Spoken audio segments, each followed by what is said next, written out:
My husband left me waiting for 3 hours at the Metropolitan Opera on our anniversary.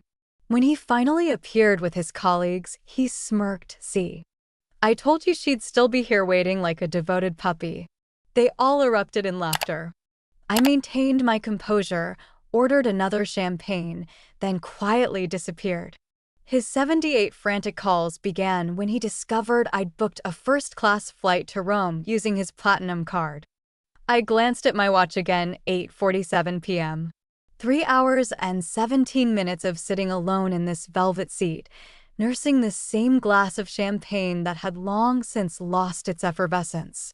The usher's sympathetic glances had evolved from professional concern to something more painful, genuine pity.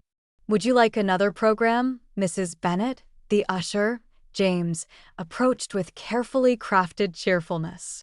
This was his fourth time checking if I needed anything, each visit growing increasingly uncomfortable for us both. "No, thank you. I'm certain my husband will arrive any minute." The words tumbled from my lips automatically, the same script I'd recited all evening. My fingers smoothed the front of my crimson gown, the one I'd spent hours selecting this morning.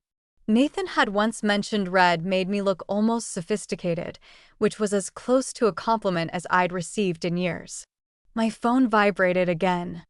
I expected another text from Nathan with another excuse, but instead it was Catherine, my college roommate. "How's the anniversary evening going? 15 years is something to celebrate." I placed the phone face down without responding. What could I say? Still sitting alone while strangers observe me like I'm a heartbreaking exhibition? The performance had been scheduled for 5:30 p.m. The Metropolitan Opera wasn't the most exclusive venue in the city, but for me it was special. Located in a magnificently renovated building downtown, it offered just enough cultural refinement to feel like a genuine celebration without the pretentiousness Nathan typically preferred for business engagements. Before we continue this journey of self-discovery and reclamation, I want to take a moment to connect with you. If you've ever felt unappreciated or disregarded in your relationships, know that you're not alone. Stories like Sophia's remind us that it's never too late to recognize your worth. If these narratives of empowerment resonate with you, consider subscribing. It's completely free and helps us build a community where everyone's value is acknowledged. Now, let's return to Sophia's moment of awakening. I'd spent an hour preparing the meticulously applied makeup, the new lipstick that had cost more than I'd typically permit myself, the small diamond earrings that had been my grandmother's, all for a husband who couldn't be bothered to appear. My thoughts drifted back 15 years, to the woman I used to be, Sophia Winters, recent music conservatory graduate with 3 performance offers and plans to eventually join a prestigious orchestra. That Sophia had dreams, ambition, and most importantly, a sense of self-worth before I became Sophia Bennet, devoted wife of rising corporate attorney Nathan Bennet. "It's only temporary," Nathan had assured when he received the offer from the law firm in Seattle. "2 years maximum. Then we can relocate and you can resume your music career." 2 years became 5, and Seattle became Minneapolis, then Denver, each move presented as the final stepping stone before my turn would arrive. I remembered packing up my violin before each move, keeping it conditioned and ready for the day I'd use it for more than entertaining at Nathan's corporate functions. Eventually, I'd stopped unpacking it entirely. My phone vibrated again. "Nathan, finally. Traffic is insane. Be there soon." I glanced outside at the nearly empty street, the same excuse he'd texted an hour ago. I responded, "Should I request they hold the second act for you?" His reply came immediately, "Don't wait up." A command, not a request. I signaled to James again. "Could I have some water, please?" I asked, my voice tight with embarrassment. "Of course," he hesitated, then added with genuine kindness, "The performance concludes at 10 o'clock, just so you know." I nodded, feeling my cheeks burn. It was now or never. I should depart. Any self-respecting woman would have walked out 2 hours ago. But 15 years of accommodating Nathan's schedule, his needs, his career had eroded that instinct to a dull remnant. Through the opera house window, I watched a young couple stroll by, arms intertwined, laughing at some private joke. I tried to recall the last time Nathan and I had laughed together, not the performative chuckles at his firm's functions, but genuine laughter. Nothing surfaced in my memory. The couple vanished from view, and I was left staring at my reflection in the darkened window. I barely recognized myself. My phone rang. Nathan again. "Hello," I answered, trying to keep the hurt from my voice. "Sophia got detained at the office. The Richardson case is a disaster." His voice carried the clipped, distracted tone I knew all too well. "Another 30 minutes tops. The performance ends at 10 o'clock, I said softly.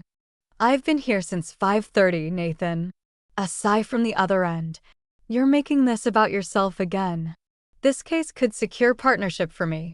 "It's our anniversary," I reminded him. "I know what day it is, Sophia," he snapped. "Why do you think I arranged for the tickets?" Tickets he'd asked me to purchase 3 days ago, though he'd claim credit for it now. I swallowed the correction.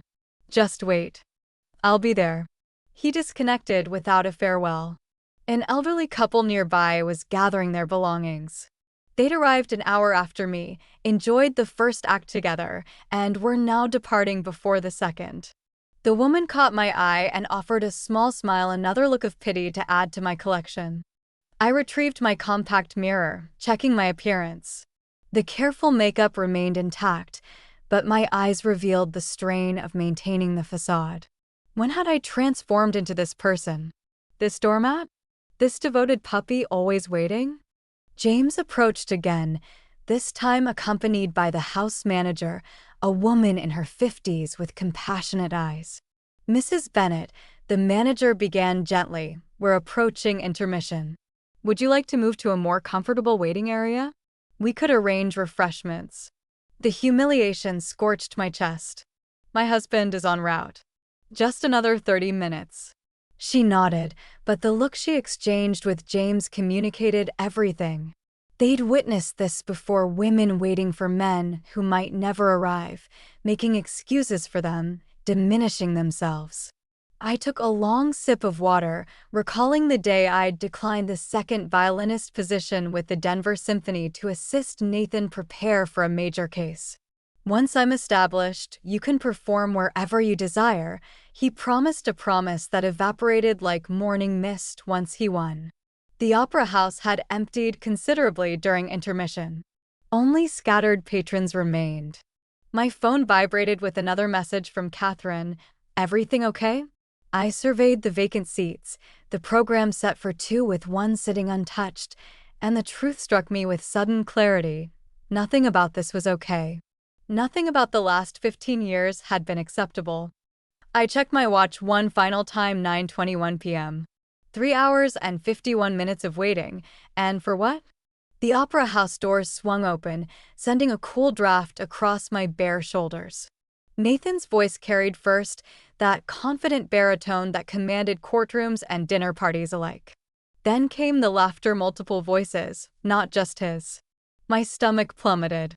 Nathan strode in, not alone but accompanied by 3 people I immediately recognized: William from corporate law, Angela from litigation, and Gregory, a senior partner, all still in their office attire, without a hint of urgency or concern on their faces. They'd never been stuck in traffic. They'd never been coming from the office. They'd been at Maxwell's bar, the attorney hangout 2 blocks away. James, my faithful usher, shot me a look of confusion as Nathan approached with his entourage. I straightened my posture instinctively, conditioned by years of performing the role of the perfect attorney's wife. I even managed to smile, the muscles in my face moving automatically while my heart shattered beneath the surface. "Well, gentlemen and Angela," Nathan announced as they reached my seat, his voice carrying just enough to draw attention from nearby patrons. He gestured toward me with a sweeping hand, his platinum cufflinks catching the light. "See? I told you she'd still be here waiting like a devoted puppy." The word struck me like a physical blow. My smile froze in place. They laughed, all of them. Angela's delicate hand covering her mouth, Gregory's deep chuckle, William's snicker. These people had enjoyed my homemade risotto at our dinner parties. I'd listened to Angela weep about her divorce in my guest bathroom. Gregory had brought his children to our 4th of July celebration where I'd spent hours preparing food everyone praised. For hours, William remarked, checking his watch. "You win, Nathan. Drinks are on me next time." A bet. They'd made a bet about whether I would wait. "Told you," Nathan replied, loosening his tie as he took the seat beside me. The others remained standing, still smirking. "Sophia understands the demands of a successful legal career, don't you, sweetheart?" His eyes contained no apology, no shame, only smug satisfaction. This wasn't a man running late, this was a man making a statement. "Would you care for refreshments before the second act?" James appeared, his professional smile strained as he assessed the situation. "We've actually already had quite a few," Gregory chuckled, patting his substantial belly. "Just stopped by to say hello to the lovely Mrs. Bennet," William added. "And to see if she'd really wait all evening," Angela included, not even attempting to lower her voice. I noticed a young couple nearby exchange uncomfortable glances. At least some people recognized the cruelty unfolding. My husband and his colleagues didn't seem to register or care about the audience to my humiliation.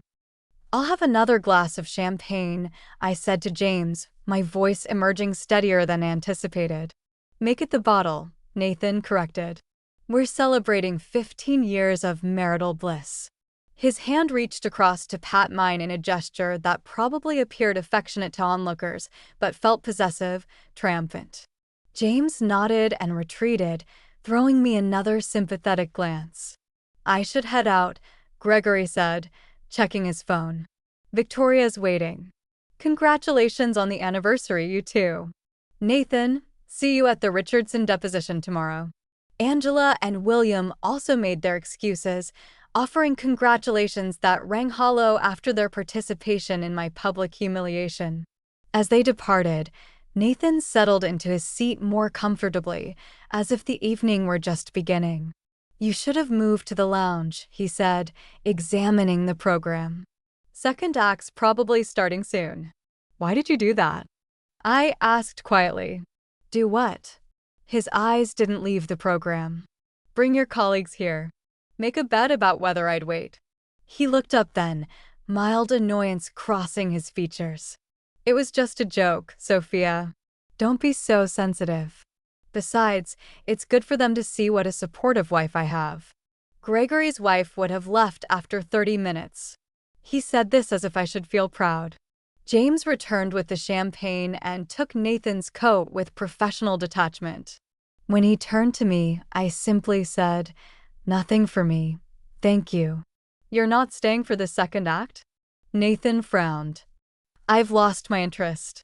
For hours of anxiety and humiliation had ensured that. "Suit yourself," he shrugged, turning his attention to his phone. I watched him, this man I'd given 15 years to, and felt something shift inside me. The opera house's ambient noise seemed to fade as clarity washed over me. I wasn't angry, I was awake. "I need to use the restroom," I said, rising from my seat. Nathan barely glanced up, already absorbed in his emails. In the privacy of the bathroom's single stall, I leaned against the door and took my first deep breath in hours. My reflection in the mirror showed a woman I barely recognized, poised, put together, and completely hollow. I pulled out my phone and opened the rideshare app, my fingers moving with newfound determination. A car could arrive in 3 minutes. Next, I checked my banking app. Our joint account displayed Nathan's recent bar tab at Maxwell's, $147.82 for office drinks. My separate credit card was linked to his premium account, the one he'd insisted I maintain for emergencies. I'd rarely used it. Now, with trembling fingers, I pulled up the airline app. One first-class ticket to Rome available on the midnight flight. The cost made me hesitate for only a moment before I pressed confirm. I thought of the small case containing my violin, still packed from our last move. The musical dreams I'd deferred. The orchestras in Rome I'd read about in stolen moments, imagining melodies I longed to experience. The confirmation arrived seat 3A, departing for Rome in just under 3 hours. I reapplied my lipstick, straightened my shoulders, and walked back to the seat where Nathan was already absorbed in the second act. "You know what?" I said, sliding back into my seat. "I think I will have another drink after all." The whirlwind of emotions hit me as the plane touched down at Leonardo da Vinci Airport. Exhaustion from the overnight flight battled with exhilaration. I'd done it. I'd actually left. My phone, which I'd switched to airplane mode after the 20th call from Nathan, now vibrated incessantly as messages flooded in. 47 missed calls. 78 text messages. I scrolled through them, watching the progression from confusion to anger to panic. "Where are you? Answer your phone now." The credit card company called about fraud. "What did you do, Sophia? This isn't funny anymore. Your parents are worried sick. Please just let me know you're safe. I'm sorry about last night. It was just a joke. Whatever point you're trying to make, you've made it. Come home. I've called the police." The last one gave me pause. Would the police actually search for me? I was an adult who had chosen to travel. I wasn't missing, I was leaving. I sent one text to my sister, Rachel. "I'm safe. We'll explain later. Don't worry. Please don't tell Nathan anything." Then powered off my phone completely. Stepping outside the airport into the crisp Roman morning, I felt both terrified and strangely liberated. I had only my hastily packed carry-on, a change of clothes, basic toiletries, my passport, and wallet. No plan beyond escape. The taxi driver spoke little English, but hotel was universal enough. "Somewhere not too expensive," I added, unsure if he understood. "Near good music." He nodded and pulled away from the curb. Through the window, Rome unfolded, not the postcard version, but the real, breathing city awakening for the day.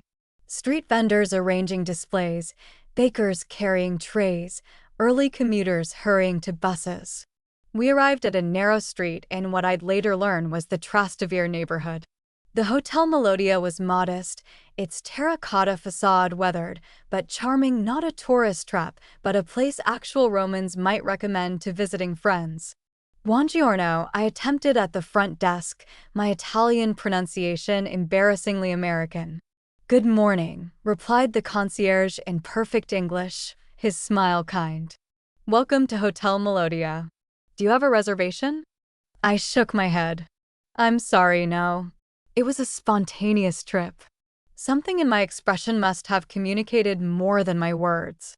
He nodded thoughtfully. "We do have a single room available. 3 nights minimum. Will that work for you, miss?" "Mrs." I stopped myself. "Sophia. Sophia Winters."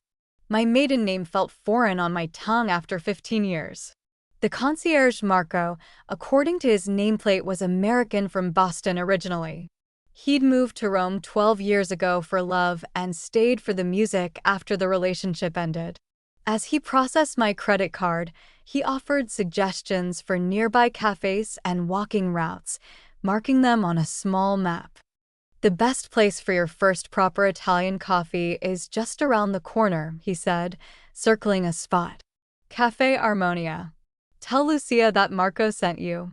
The room was tiny but immaculate. A single bed, small writing desk, and window overlooking a courtyard where herbs grew in organized rows. I showered away the flight, changed clothes, and ventured out before I could second-guess myself. Cafe Armonia was buzzing with morning activity. I ordered un café and a pastry and took a small table by the window, watching Romans go about their Wednesday morning. The coffee arrived dark and perfect alongside a tiny cannoli I hadn't ordered. "Compliments of the house for new faces," explained the server in accented English. I bit into the pastry, sweet ricotta cream giving way to crisp shell, and nearly wept at the perfection. This was why I'd once wanted to perform professionally to create moments like this through music. Sophia? Sophia Winters. I turned to find a woman staring at me in disbelief, brunette pixie cut, sharp cheekbones, musician's fingers clutching a violin case. Isabella? I barely recognized my conservatory classmate under her newer, sophisticated appearance. Gone was the girl with wild curls and perpetually ink-stained hands. Isabella Moretti. It's Isabella Conti now, but yes. She embraced me, European-style kisses on both cheeks. What are you doing in Rome? Last I heard, you were married to some hotshot lawyer in Denver. It's complicated, I managed. Are you performing here in Rome? Second violinist with the Roma Sinfonietta, just down the street. She named an orchestra I'd read about in music magazines. Been here 6 years now. But you? I thought you gave up performing when you got married. I did. Isabella slid into the chair across from me. Such a waste. You were the most talented in our class. Her eyes narrowed. I never understood why you turned down that position with the Boston Chamber Orchestra. That was your dream opportunity. I blinked. I never got an offer from the Boston Chamber. Isabella's expression shifted from confusion to concern. Yes, you did. Maestro Garza told me himself. He offered you the second chair position. He was shocked when you declined. I never declined anything because I never got an offer. My hands tightened around my coffee cup. Maestro Garza called you himself about me? He called several of us. He was assembling his dream team, wanted recommendations. I told him you were the best choice. She paused, studying my face. Sophia, he said your husband called back to decline for you. Said you decided to focus on family. Family. The word sliced through me. We'd tried for children early in our marriage, facing disappointment after disappointment, until Nathan declared it wasn't meant to be and threw himself even more completely into his career. That's impossible, I whispered, but even as I said it, I knew it was exactly what Nathan would do. There were other inquiries about you too, Isabella continued carefully. Over the years, your name would come up, and then suddenly the interest would disappear. A cold realization spread through me. How many opportunities had been intercepted? How many paths redirected without my knowledge? I need to use your phone, I said suddenly. Please. Isabella handed me her phone without hesitation. I typed in a name I hadn't searched in years. Maestro Antonio Vinucci, my musical mentor, and the man who had once told me I had hands that understood the soul of strings. His website appeared immediately, displaying upcoming events. My heart nearly stopped when I saw it. Classical Italian Techniques Workshop, Rome, April 15th to 20th. That was tomorrow. Isabella, do you know if Maestro Vinucci's workshop still has openings? She smiled. He's an old friend. I'm assisting with the workshop. I can get you in. 24 hours later, I stood in a professional rehearsal hall at the Conservatorio Santa Cecilia, tuning my borrowed violin with practiced precision as Maestro Vinucci circulated among the 12 participants.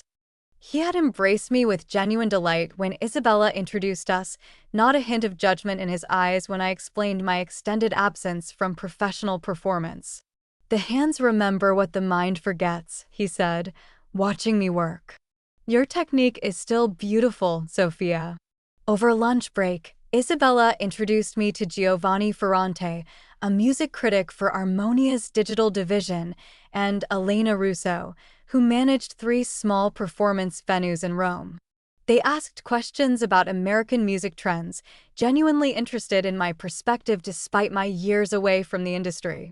You have a distinctive way of describing sound, Giovanni noted after I explained a piece. Very precise, very evocative. Do you write about music? I shook my head. Not professionally. You should. He handed me his card. Send me something. That evening, I finally called my sister from the hotel phone. Rachel answered on the first ring, her voice tense. Sophia, is that you? It's me. I'm in Rome. A long pause. Rome? What happened? Nathan's been calling everyone. He says you're having some kind of breakdown. Did you believe him? Another pause. No, but I didn't know what to believe. You just disappeared. I told her everything. The anniversary at the opera, the humiliation, Isabella's revelation about the job offers. Rachel's breath caught when I mentioned Boston. You know what's crazy? We all saw it, the way he isolated you, criticized you, controlled everything. Even Mom noticed how you stopped talking about music after you got married. Why didn't anyone say anything? We tried. Sophomore, remember when I visited last year and suggested you join that community orchestra? Nathan spent the entire dinner explaining why it was a waste of time. After that, Mom and I talked about staging an intervention, but we were afraid you'd choose him. He had you so convinced that his way was the only way. I closed my eyes, remembering how defensive I'd been whenever anyone questioned Nathan's decisions. What are you going to do now? Rachel asked. I don't know, but I'm not coming back. Not yet. Good, she said firmly. Stay away until you remember who you are. The next day, Isabella offered me a temporary position helping with student instruction at the conservatory where she taught. Nothing fancy, she cautioned. Mostly beginners and basic technique. But it's a start. It was more than a start, it was resurrection. With each correctly positioned finger and each perfectly executed movement, I felt pieces of myself returning. The acoustics of the rehearsal hall, the synchronized harmony of the orchestra, the satisfaction of guiding a student through a difficult passage, these were the things I had surrendered. In the evenings, I started writing in a notebook Marco had given me, not just musical notations, but stories about sound, about Rome, about rediscovery. I created an anonymous blog, The Runaway Violinist, documenting my musical reawakening. A week into my stay, Marco knocked on my door, his expression troubled. There's a man asking about you at the front desk. American. Says he's your husband. My blood froze. Nathan's here? I didn't confirm you were staying here, hotel policy, but he left his number. Said to tell you your parents are very worried and there are financial matters that need immediate attention. That night, my sister called the hotel. Nathan showed up at Mom and Dad's yesterday, she reported. Told them you've had some kind of psychotic break, that you've emptied accounts and maxed out credit cards. Dad almost believed him until I showed them your texts. Are they okay? They're worried, but on your side. Dad said, and I quote, if she needed to go to Rome to get away from him, then she needed to go to Rome. I think he's finally seeing Nathan clearly. Over the next 2 weeks, I settled into a rhythm. Mornings at the conservatory, afternoons exploring Rome or attending Maestro Vinucci's workshops, evenings writing. I felt myself growing stronger, more certain with each passing day. Nathan's attempts to contact me grew more desperate. He called the conservatory twice. He messaged mutual friends asking about me. He even contacted Maestro Vinucci, claiming to be supporting his wife's musical interests. Each attempt hit emptier and emptier space as I systematically blocked every avenue of contact.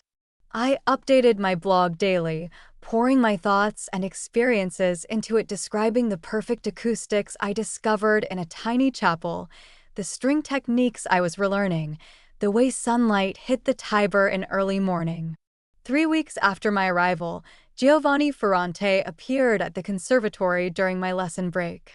I've been reading your blog, he said, leaning against the door frame. Isabella told me it was yours. My face warmed. It's just something I've been doing for myself. It's excellent. Your piece about the sensory memory of your grandmother's lullabies made me call my own mother. He placed his business card on the music stand. Armonia is expanding its digital presence in Europe. We need someone who understands both American and Italian music perspectives.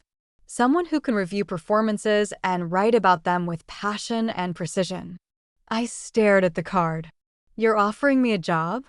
A 3-month contract to start. If it works out, we'll discuss something permanent. He smiled.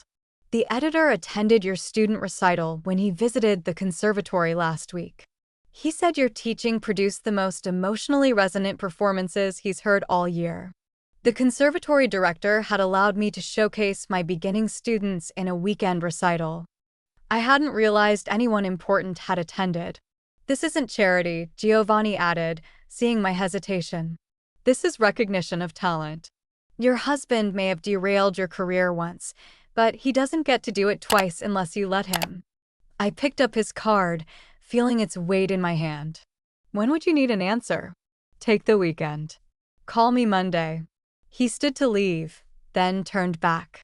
Sophia, whatever you decide about the job, don't stop writing. Your voice matters. Monday morning arrived with unexpected clarity. I'd spent the weekend considering Giovanni's offer, walking along the Tiber, and drafting a formal acceptance letter. As I approached the conservatory for my morning lessons, a familiar figure leaning against the entrance stopped me cold. Nathan.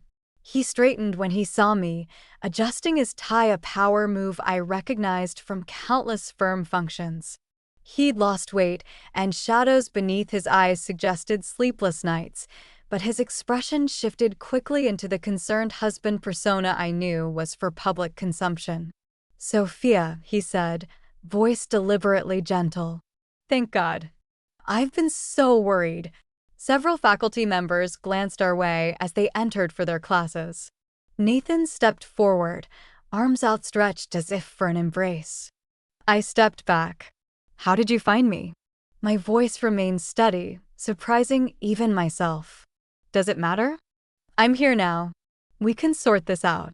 He reached for my arm. Let's go somewhere private to talk. Maestro Vannucci appeared in the doorway. Everything okay, Sophia? His limited English carried a protective tone. It's fine, I assured him. My husband was just leaving. Actually, Nathan interjected with his courtroom smile, my wife and I need to have an important conversation. Family emergency back home. Vannucci looked to me for confirmation. I shook my head slightly. Take the day, Vannucci said to me. But the choice to return is yours. Nathan waited until Vannucci disappeared inside before his expression hardened. This little vacation has gone on long enough. I've covered for you if everyone said you needed space after a health scare. We can still fix this if you come home now. I'm not coming home, Nathan. He glanced around the street, then guided me toward a small piazza across the way, his hand firmly on my elbow. Once seated on a bench, his facade cracked completely. Do you have any idea what you've done? The credit card company is investigating fraud. The firm is asking questions. Your parents think I've driven you to some kind of breakdown. His voice rose with each sentence. And now I find you playing violin in some second-rate conservatory? This is beneath you, Sophia. No, I said quietly. What was beneath me was waiting alone at that opera house. What was beneath me was letting you sabotage my career opportunities without my knowledge. His expression flickered. What are you talking about? From my bag, I withdrew a folder containing printed emails, communications I'd gathered over the past month from Maestro Garza at the Boston Chamber Orchestra, from a string quartet in Denver that had tried to recruit me, from a music academy in Minneapolis, all confirming the same pattern. Inquiries about my availability followed by declinations they'd received, supposedly from me. You had no right, I said, keeping my voice level as he scanned the papers. Those were my opportunities, my choices to make. I was protecting you from disappointment, he countered, but his confidence wavered. You weren't ready for those positions. I knew what was best. No, you knew what was best for you, a wife without a demanding career, someone always available to host your dinner parties and attend your firm events. His jaw tightened. I supported you. Gave you a beautiful home, financial security. A cage isn't beautiful just because it's expensive, Nathan. A young couple walked by, glancing curiously at our tense conversation. Nathan lowered his voice. This little rebellion ends now. Angela saw your music blog. Gregory knows you're in Rome. How do you think it looks for me that my wife ran off to play Yo-Yo Ma while I'm being considered for partner? I hadn't realized my blog had reached his colleagues.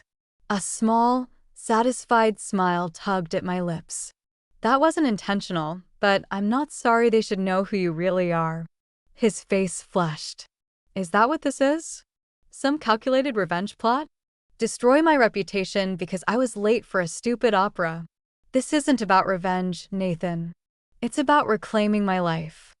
I've been offered a position with Harmonia magazine. I'm taking it. A music magazine? He scoffed. That's hardly a career. What about our life together? Our home? I've spoken with a lawyer. The divorce papers will arrive next week. I hadn't actually done this yet, but the look of shock on his face was worth the premature announcement. You can't be serious. Panic edged into his voice. We can work through this. Couples therapy. A fresh start somewhere new. Like Boston. I said pointedly, where I was offered my dream opportunity. He flinched. That was years ago. I did what I thought was right at the time. For yourself. I stood, suddenly exhausted by the conversation. I'm not coming back, Nathan. Not to Denver. Not to our marriage. I found something here I didn't even realize I'd lost myself. And what about everything I've lost because of your selfish actions? His voice hardened again. Do you know Gregory questioned my judgment in the Richardson case yesterday? Said if I couldn't handle my personal life, maybe I wasn't ready for bigger responsibilities. So that was why he'd finally tracked me down, not concern for me, but damage control for his career. That sounds like a you problem, I said, using one of his favorite dismissive phrases. For a moment, I thought he might shout or grab my arm again. Instead, his shoulders slumped slightly. You've changed, he said, almost accusingly. Yes, I agreed. I have. We parted without resolution, the weight of 15 years settling between us like an invisible wall. I watched him walk away, his normally confident stride slightly diminished. The divorce proceeded more smoothly than I'd anticipated. Nathan, ever conscious of appearances, agreed to most terms rather than risk a public battle that might further damage his professional reputation. The lawyer Giovanni recommended an American expatriate specializing in international divorces proved invaluable. I accepted the position with Harmonia, starting a new chapter that connected my rediscovered passion with unexpected opportunities. My blog gained followers, including several orchestra directors and music critics. The Sophia that had been silenced for 15 years found her voice again stronger and more confident than before. 6 months later, hosted a small dinner party in my new apartment, a charming one-bedroom in the Monte district with a living room that made up for its modest size with excellent acoustics and a view of a neighborhood piazza. Around my table sat the new pillars of my life, Isabella and her partner, Maestro Vinecci, Giovanni and his wife, Marco from the hotel who had become a dear friend, and 2 colleagues from Harmonia. I served a menu that celebrated my journey, appetizers inspired by my conservatory days, a main course that honored traditional Italian techniques while incorporating American flavors, and for dessert, a tiramisu recipe I'd perfected during late-night writing sessions. As we lingered over wine and conversation, my phone vibrated with a text. Nathan's name appeared on the screen for the first time in months. Whatever crisis or reconciliation attempt he was launching would have to wait. Without opening the message, I deleted it, returning my attention to the laughter and warmth surrounding my table. In that moment, watching my new friends enjoy food I had created with my own hands while discussing a review I'd written, I felt something settle within me, a quiet certainty that this, finally, was what I was worth, not 15 years of waiting, but a lifetime of becoming.